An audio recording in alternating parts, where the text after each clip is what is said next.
İkinci Dünya urushi oyoqlashgandan keyin asirga tushib qolgan necha ming German askari qo'yib berilib, uylariga qaytishga ruxsat qilingan. Ular uylariga qaytish uchun minglarcha kilometr yo'lni piyoda besishi kerak edi. Ochliq, susizlik va mag'lubiyatdan kelgan tushkunlik ularni yetguncha qiynayotdi. Askarlarning qaytish yo'lida besib o'tadigan cho'l yo'lining bo'yida navrisi bilan birga yashaydigan bir buvay bor bo'lib, bir kuni askarlarning biri uning ishkini chekib tomoq so'rabdi. Buvay u askarga: "Bo'ladi o'g'lim, sana tomoq beray. Ammo bana sendek kuchlik biri kerak edi.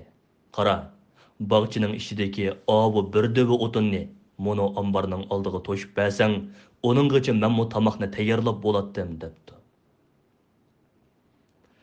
Och qo'rsoq askar buni ma'qul ko'rib, o'tinlarni to'shib berib, tomoqini yeb ketib qopti. İkinci kuni yana bir askar ishik chekib tomoq so'rabdi.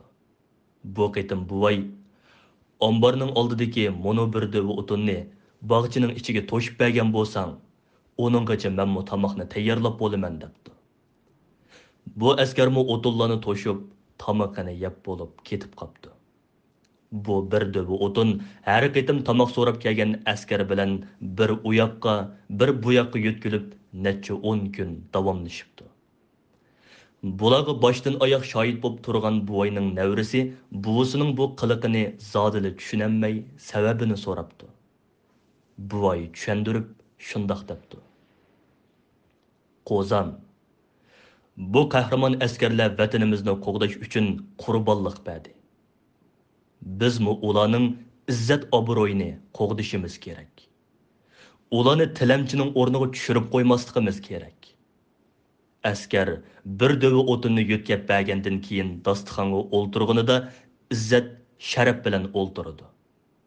Chunki u bu ahvolda peshonasidan oqqizgan ta'rining badaliga tomoq yeydi." Shundoq. Bu bir haqiqiy hodisa bo'lishi yoki to'qilma bir hikoya bo'lishi mumkin.